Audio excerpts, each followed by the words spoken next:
Okay, this is Malachi Bishop with the Rehab Counseling Program at the University of Kentucky, and this is Rehab Counseling 650, Rehab Counseling Theories and Techniques 1.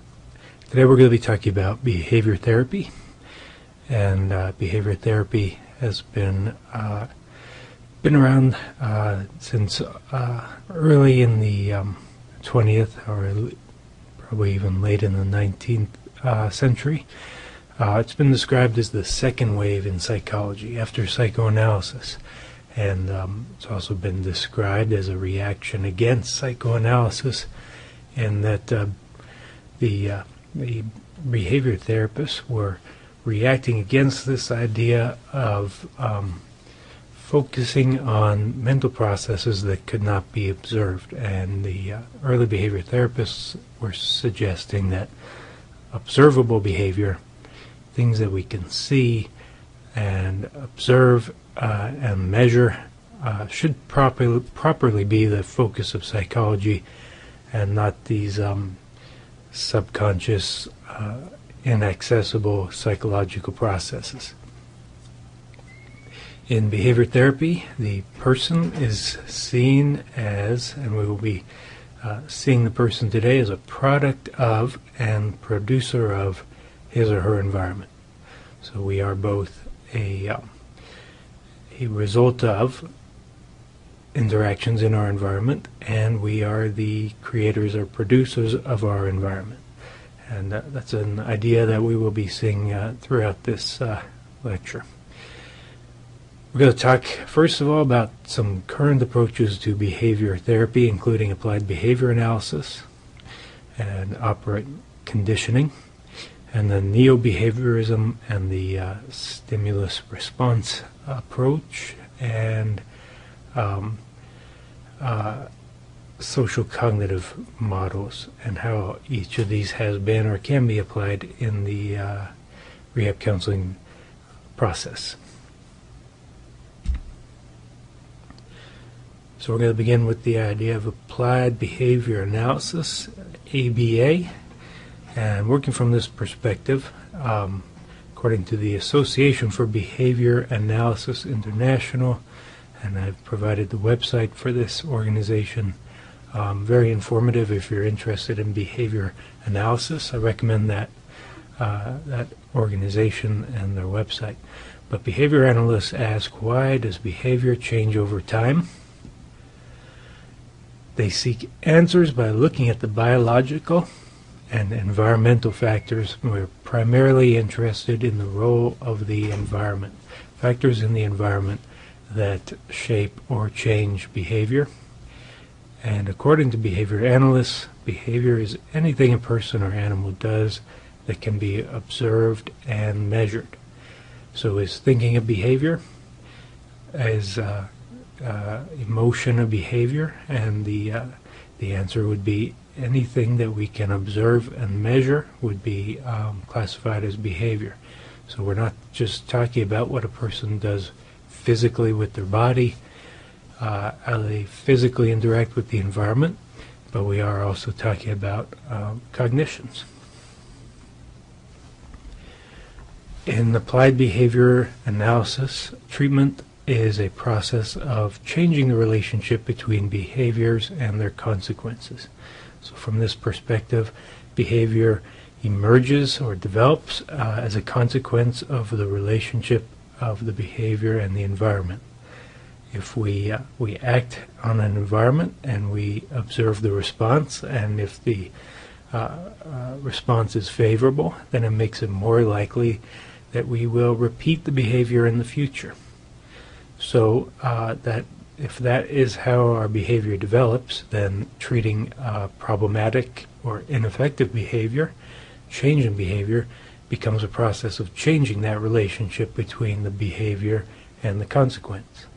Cognitive processes are seen as not the proper subjects of analysis in ABA.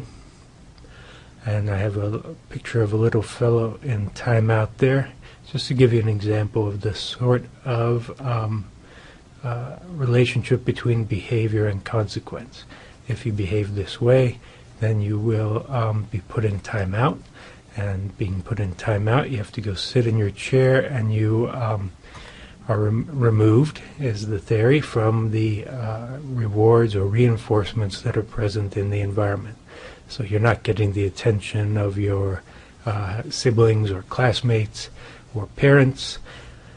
You are not free to engage in behavior you want to engage in. You are isolated and set apart. And the idea is, if this is seen as a negative reinforcement, then and this is associated with the behavior, then you are less likely to repeat the behavior in the future.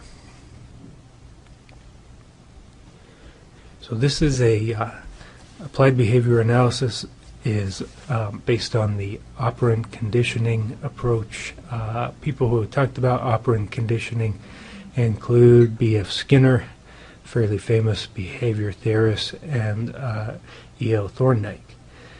We're not, because we're going to try and get through a number of behavioral perspectives and theories, we're not going to spend today time talking about each of these individuals as we have with the other theories we've talked about.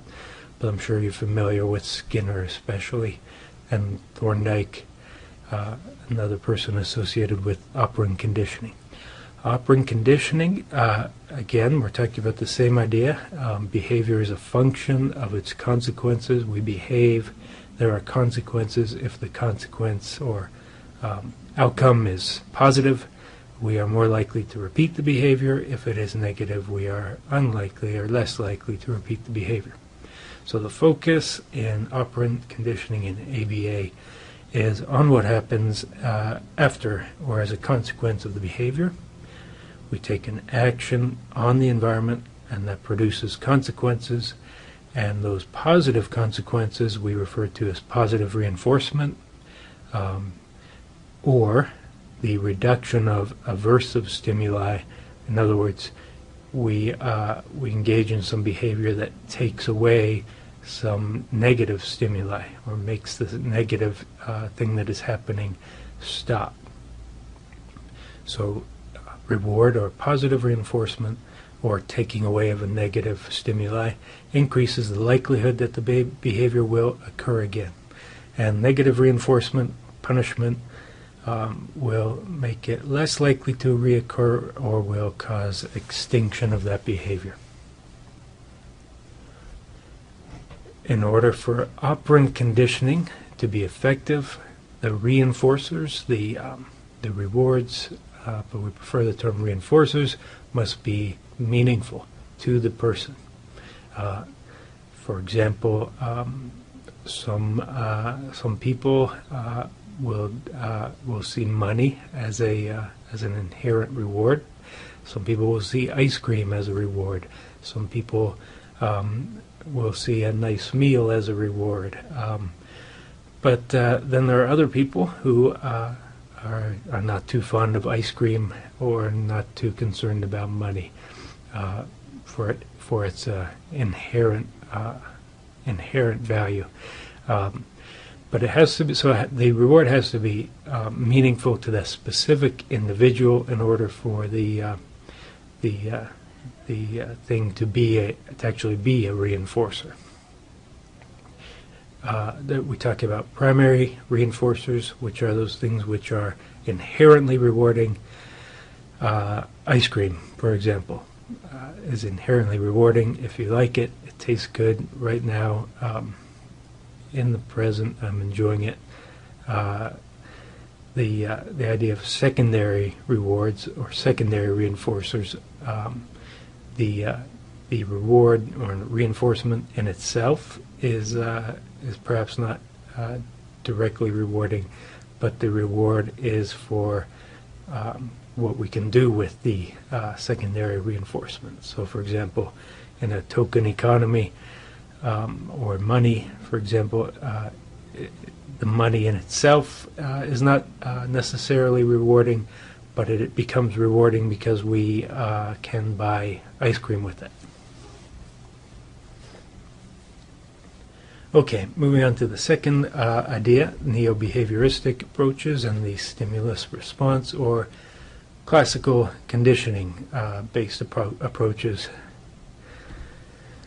And here we're going back briefly in time to Pavlov, name again that has achieved some popular attention. Pavlov's dogs, I'm sure you've heard of, and this idea is associated with classical conditioning, even though Pavlov himself was not a psychologist. He was a person interested in studying the what do you call it? How digestive systems. There we go, of animals and physiology. And so he was working with some dogs, and the process of his working involved feeding of the dogs, and he made some observations in that process that became pretty famous and recognized over time as a prime example of classical conditioning. I'm sure you're familiar with that story. And basically what happens in classical conditioning is that an unconditioned stimulus results in an emotional or behavioral response that is repeated alongside a neutral or conditioned stimulus, which does not on its own cause that emotional or behavioral response. And over time, these stimuli become paired with the response, and eventually the conditioned stimulus will result in the same emotional or behavioral response as the unconditioned stimulus. We'll put that another way, or say it again so we're clear on the idea. The unconditioned stimulus is the stimulus that causes the response initially. So the U.S. unconditioned stimulus is, for example, a loud noise or a bell ringing, let's say. Actually, let's not use the bell example, because it looks like I use that for an example of the conditioned stimulus. So the unconditioned stimulus is going to be a loud noise. Loud noise makes us respond. It causes a response. So in this case, it causes us to jump. It causes us to have a jump reflex sort of response. The unconditioned response, unlearned and reflexive, is the jumping in response to a loud noise. We pair a neutral conditioned stimulus, the ringing of a bell, with the unconditioned stimulus, causes an association with the unconditioned response, and eventually, over time, we start to jump anytime that we hear a bell. So the association is made between the US and the CS. Either stimulus will cause the same response. Jumping becomes a conditioned response because it is elicited by a formerly neutral stimulus. We didn't used to jump when we heard a bell, and now we do. That has become a unconditioned stimulus. So once this relationship between the conditioned stimulus and conditioned response has been established, it will disappear if the conditioned stimulus is not repeatedly presented with the conditioned response. In other words, if you don't maintain that relationship that you have established, over time it will go away, and that going away is referred to as extinction. In this classical conditioning approach, we call that a classical extinction. The behavior will cease to occur in response to that stimulus, but you can maintain this relationship by pairing the two stimuli together in the future. So the association can be maintained with subsequent or future pairings. Just to give you an example of how this works in people, not only for dogs, but a lot of people who spend time in Vegas or Reno around slot machines, we hear that clinking of the coins as they drop into the slot, and some people have a excitatory response to that. those colorful machines and the three cherries line up, and the bells go off, and eventually we get excited when we start hearing the bell. So this is not only for dogs and animals, but we know this happens in people too. Another example of how this process of classical conditioning has been applied in humans, J.B. Watson. Another sort of famous experiment I'm going to talk about in a minute. But Watson said all behavior can be understood as a result of learning, and a sick mind, just like a healthy mind, is a result of training. Watson said we might call a dog that eats decayed, rotten meat and avoids good meat psychopathic. We might say, for example, that dog has a psychopathology. That dog is sick. But then you think about it and you realize when the dog takes the fresh meat off the table, the dog gets beaten and the dog gets the meat taken away. But if the dog wants to eat the rotten meat, then nobody minds if he takes the meat out of the garbage. So you think about the consequences for that behavior, the response to that stimulus, and you see that that what we call psychopathology can in fact be seen as classical conditioning. So Watson and the little Albert experiment, as I said, fairly famous experiment. If you are a psychology major, I'm sure you've heard of this experiment in one of your previous courses. And what Watson did with the little Albert, little fellow there, first of all, they established that little Albert was not afraid of furry white animals. So you see Albert playing with the little white rat there. No fair response. Over time, Watson and his associate, when they would introduce the furry white animal, the rat, and so on, and they would pair this with the loud clang of a hammer, or loud noise behind Albert's head. So every time Albert sees the white rat, there's a loud, scary bang behind him. Okay, and eventually Albert learned to associate these two stimuli, and he developed a fear of furry white animals. Every time he saw the white rat, he would be afraid, and this learning transferred to other furry white objects. So it was not just the white rat, but other bunnies and other white animals, and even furry white men's beards, for example, became objects of fear, and so this learning transferred to other related stimuli. So through the process of research, Watson concluded that not only simple motor traits like salivation, but also enduring traits of personality are built into us through this process of conditioning.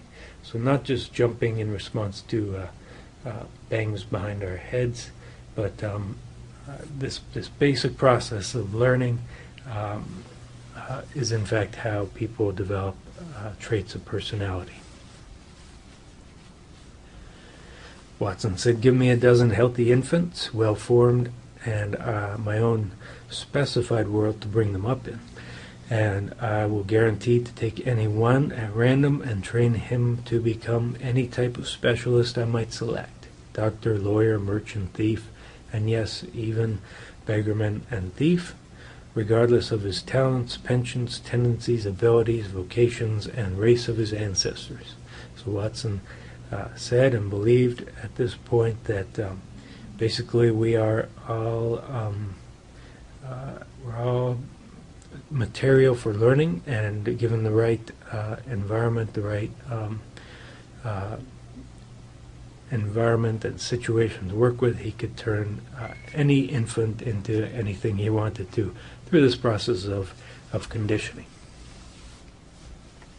Some of the techniques that have been based on this process of classical conditioning, and used in the therapeutic sense include systematic desensitization, flooding, and aversive therapy. Therapies related to fears and anxieties and phobias all involve unlearning a response to a stimulus or associating a new response to a stimulus. So all of these are therapeutic techniques that are used in response to anxiety and phobia, all of them based on classical conditioning.